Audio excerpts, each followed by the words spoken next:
Buenos días, buenas tardes. Estamos con Jorge Izquierdo, director de negocios de PMMI en Estados Unidos, un gran amigo y una persona que tiene un enorme conocimiento de la evolución de la industria del empaque per se, de la industria que sirve a 40 segmentos industriales o algo así. Así es. Tocamos muchas industrias, somos lo que llamamos una industria horizontal, cruzamos muchas otras industrias y servimos a muchos segmentos distintos. ¿Y cómo ves esta industria per se? ¿Qué está ocurriendo?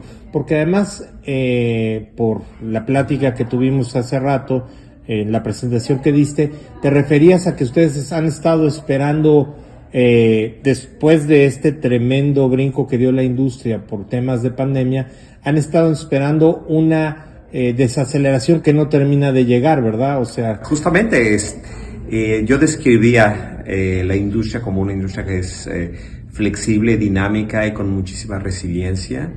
Después, durante los años de COVID, la industria del envase creció muchísimo.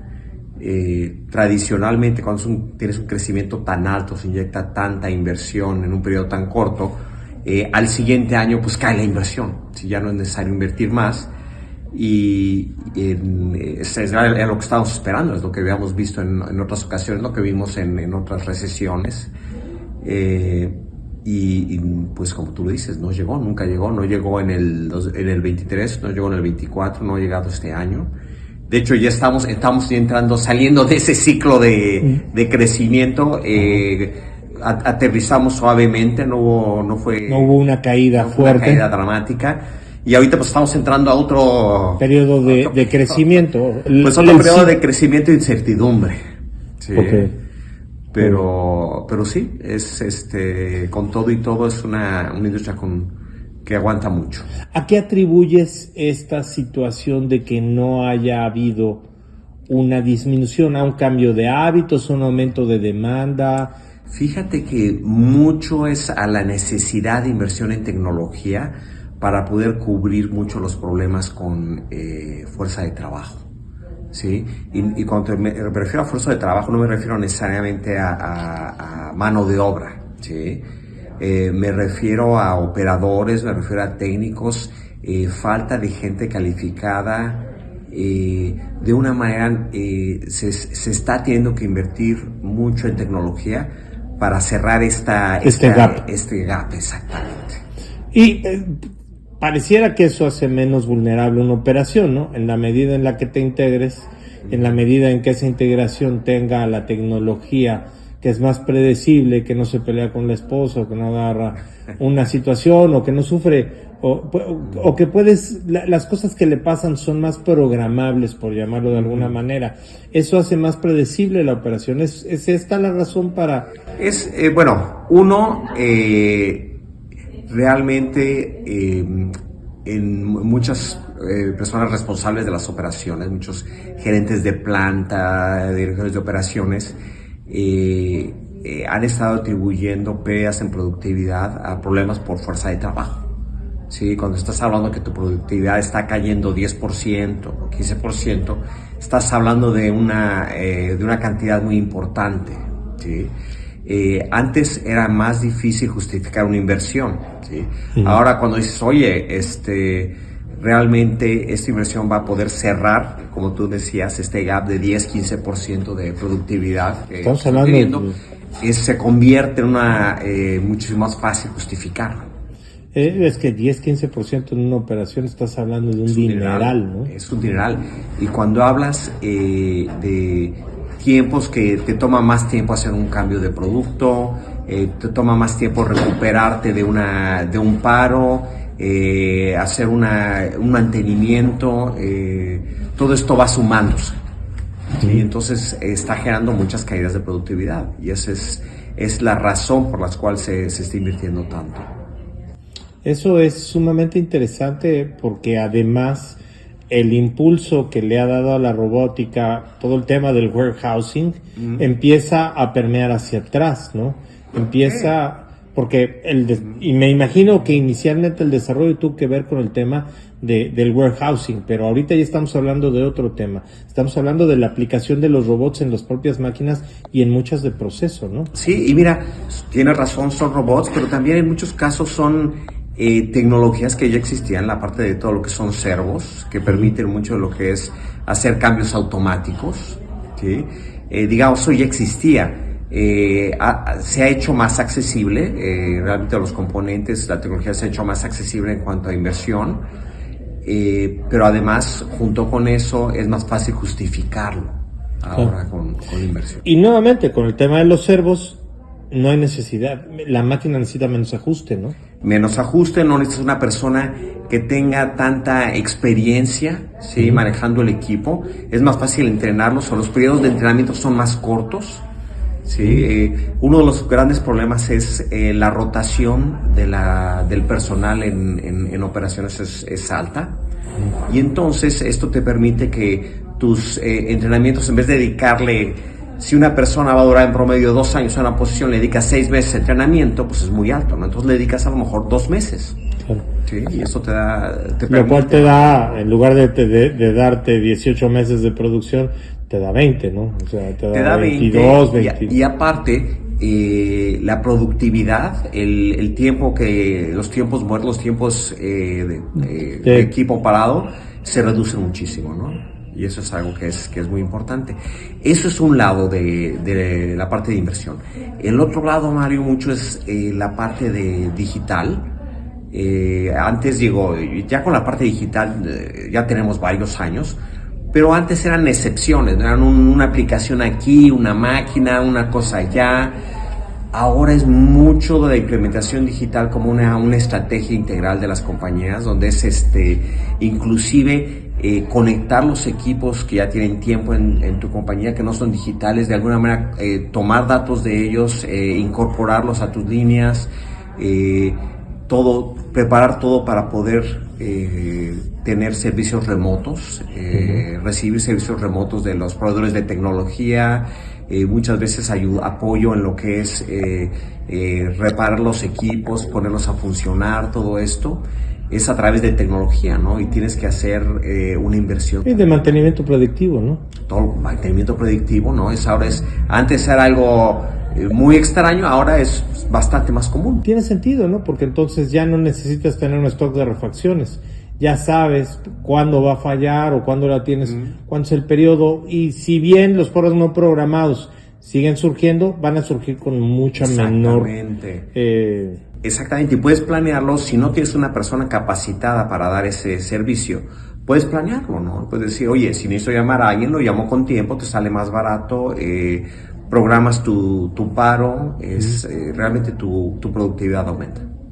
Y eso me llama la atención porque justo parece que la digitalización va por una vía distinta, pero en realidad es la misma, porque lo que está permitiendo la digitalización es la obtención de datos que te permiten un KPI más certero, y entonces empiezas a decir, oye, aquí tenemos un problema, no nos habíamos dado cuenta, pero ahora nos estamos dando cuenta que el turno de este operador es un desastre, ¿no? O que el turno de este otro es muy bueno, cualquiera de las dos. Y además lo que te permite es empezar, cuando dices el turno de este operador es muy bueno, empiezas a tener registro de todos los datos, a guardar todos los datos, y te das cuenta cuáles son los ajustes, te das cuenta qué combinación de ingredientes está usando. Sí, qué hizo o qué no hizo, ¿no? Qué hizo bien o qué no hizo bien.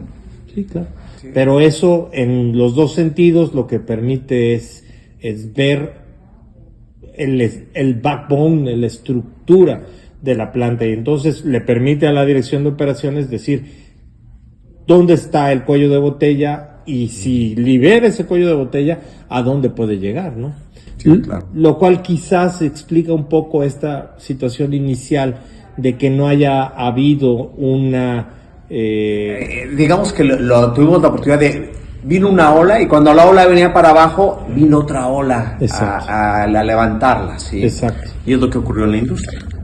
Exacto. Y ciertamente lo que yo no sé si ya la industria volvió a agarrar el paso, porque finalmente para empacarlo, para llegar al final de línea, tienes que pasar por producirlo. Claro. Entonces, el primer cuello de botella es la producción, ¿no?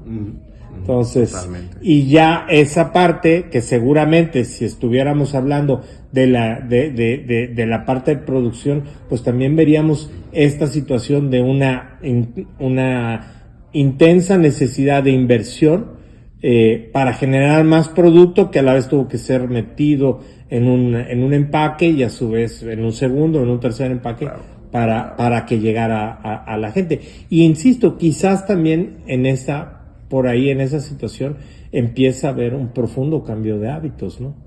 Sí, totalmente. Y también tú mencionabas hace un rato la parte de lo que es centros de distribuciones, almacenamiento, y la inversión que se está haciendo en equipo de envase en esas áreas también, ¿no? Es importante, es una oportunidad y es algo que está haciendo crecer a la industria. Además es un cambio logístico impresionante, ¿no? En esta feria estamos, como ustedes saben, en Paquexpo Las Vegas. Lo que yo veo es un grado de especialización en el warehousing increíble, o sea, de ser un almacén, ahora se está maximizando ese almacén, se está maximizando las posiciones de ese almacén, se está maximizando la velocidad de encontrar los ítems en ese almacén, ¿no? Sí, y se está automatizando, ¿no? Ya tienes muchas veces un robot independiente que llega a la línea correcta, se conecta, sube, saca el producto, baja y te lo entrega. Lo lee, entonces no es la caja de al lado, no es, te traje la otra, perdón, déjame regreso. Sí. O sea, lo cual está en cierto sentido también haciendo más eficiente la producción y por el otro lado más eficiente la distribución, ¿no? Claro, es de hecho algo que está sucediendo con las tecnologías digitales. Se está conectando toda la línea del producto, ¿sí? Todo lo que es la distribución, los recursos de ingredientes, insumos, todo lo que necesitas, la fabricación del producto y la distribución, ¿no? Y la comercialización, todo se conecta directamente y entonces te permite programar mejor la producción, te permite programar mejor todo lo que son las órdenes, todo se va integrando alrededor de la información. No, hay dos cuestiones ahí, porque además si pensamos un poco en la propia inteligencia del retailer, vas a tener desde las raíces, o sea, desde las partes de los insumos del producto, claro, hasta el proceso y luego hasta la distribución, hasta que lo reciba el consumidor final, ¿no? Y cuando piensas en todo este seguimiento que hace en la cadena de suministro y piensas en los productos alimenticios y en problemas probablemente con algún ingrediente que puede causar algún malestar, alguna complicación más adelante, pues lo tienes mucho más limitado, más claro, ¿no? Sabes, claro, bien delimitado dónde está el problema y qué es lo que tienes, cuál es la acción que tienes que tomar. No tienes que totalmente retirar el producto del mercado. Ahora esto nos plantea una pregunta muy especial, porque si bien lo que hemos visto es un desarrollo increíble, o sea, estamos generando una inteligencia de todo el proceso brutal, o sea, que podamos saber este número de lotes, de dónde salió el ingrediente, y luego le pusimos un chip y entonces sabemos si el problema fue que se rompió la cadena de frío y en qué momento ocurrió, si fue saliendo del autoservicio y fue una responsabilidad netamente del usuario o si fue una responsabilidad, claro, del transportista o etcétera. Pero esto nos plantea la pregunta, o sea, ¿hacia dónde vamos a evolucionar si parece que hemos evolucionado tanto? ¿Hacia dónde crees que va a evolucionar todo esto? Yo creo que va mucho hacia el lado de, por supuesto, seguir optimizando. Tradicionalmente en la parte de operaciones ya se les había acabado un poquito qué podían optimizar, ¿sí? Ya todos las cosas que tradicionalmente se habían hecho de costo total de operación, este tipo de cosas, ya habían llegado a un límite, ¿no? La parte digital está permitiendo dar un paso más adelante, sacar provecho dar, ahora sí que tal vez 2 pasos para atrás y ver a todos tus proveedores. Claro. 3 pasos para adelante y ver toda la cadena de distribución y cómo optimizar todo, ¿no? Cómo reducir tus mermas, cómo mantener la calidad del producto, todo este tipo de cosas te lo permiten los datos. La parte interesante de esto es que finalmente eso es un poco de la mejora continua. O sea, estamos optimizando. Sí, lo que verdaderamente me parece que yo no alcanzo a ver hacia dónde va a crecer es ese salto cuántico que, por ejemplo, la digitalización marca, porque de alguna manera, sí, nosotros lo usamos para generar la mejora continua, pero en realidad es una sobrecapa de toda la industria que hizo una transformación per se, ¿no? Y que está generando una profunda transformación en las operaciones, ¿no? Sí, y mira, es como tú lo dices, una transformación muy profunda. Ya las compañías están empezando de una forma más estratégica. No son solamente casos para probar la tecnología, sino es más bien cómo implementarlos de forma general, ¿no? Y va a tomar tiempo, ¿no? Toda esa implementación a forma general y van en ciertos niveles, ¿no? Muchas veces empiezan con infraestructura para poder conectar todos los productos digitalmente. Por supuesto, la parte de ciberseguridad, que es muy importante. Y que estamos en pañales. Y que estamos enfrentando problemas muy serios, ¿no? En la parte de manufactura. Y por eso es necesario hacer todo este tipo de inversiones, hacerlas con cuidado, planearlas. Y toma tiempo, ¿no? No es algo que vaya a suceder de la noche a la mañana, pero que es inminente. Fíjate que es una cosa curiosa el tema de lo que acaba de ocurrir. Porque un muchacho de 13 años en un país a 10,000 kilómetros de distancia puede tirar la producción de una planta de millones de dólares. Y está sucediendo, no es raro. Realmente la mayor parte de los ciberataques son en el lado de manufactura. Porque estábamos tan preocupados solo resolviendo que no pensábamos que fuéramos sujeto al ataque, ¿no? Sí, y es un proceso también de la parte de digitalización que se toma te conectas con el mundo exterior y ahí es Te abres la puerta para que entre quien quiera, ¿no?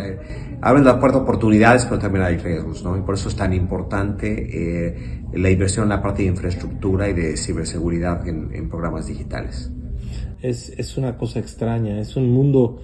y esto me lleva a mi siguiente pregunta, y es ¿cómo ves a los ejecutivos en nuestra última parte de la carrera? Finalmente, las gentes de más de 50 años estamos llegando a la última parte, puede tomar 20 años más de carrera, pero estamos en nuestra última parte. ¿Cómo nos ves preparados para estos cambios tan profundos que están ocurriendo de forma y que van a llevar a cambios de fondo? Mira, yo creo que esta generación a la que pertenecemos, yo creo que tiene una parte indispensable de conocimiento, ¿sí? Que de alguna manera tienen que colaborar, que alinearse con una parte a lo mejor de conocimiento técnico que es más digitalizada, sí, más joven probablemente, pero integrar las dos partes, sí, la parte las generaciones más jóvenes digitalizadas tienen a lo mejor esa capacidad más de una forma más natural, pero sin embargo les falta toda la parte de experiencia en la parte de operaciones, la parte de procesos. Yo creo que es una parte es colaboración, ¿no? Lo cual no deja de ser una cierta paradoja, porque en otro sentido una de las situaciones que más están enfrentando las plantas es la falta de paciencia de las nuevas generaciones para alcanzar ese proceso de comprensión que toma años. No es un proceso, tú recordarás en su momento cuando voy a hablar del tema de farmacia, que es un tema que conozco muy bien, pero había una persona que tocaba un polvo y decía, le faltan 5 minutos para terminar el secado, ¿no? Sí, exactamente. Y es lo que te digo, ese know-how, cómo transfieres todo ese conocimiento que lo tiene a través de experiencia una persona a una nueva generación, ¿no? Bueno, lo primero que se necesita es tener la disponibilidad de recibirlo, ¿no? Claro. O sea, es una parte porque justamente una de las cosas que ahorita he estado conversando es que hay muchas personas que ya se quieren jubilar y las plantas le dicen, espérate tantito. Entonces, y justo se tiene que ver con el proceso que tú dices, ¿no? Que no termina de estar listo el relevo generacional, algo que en nuestros años era algo más predecible. Fíjate que me preguntaste hace un momento de oportunidades hacia el futuro. Yo creo que ahora hay muchas oportunidades también en la parte digital para tratar de capturar todo este conocimiento, toda esta experiencia de una forma más fácil, más fácil de capturarla, dos, más fácil de presentarla a las siguientes generaciones, ¿sí?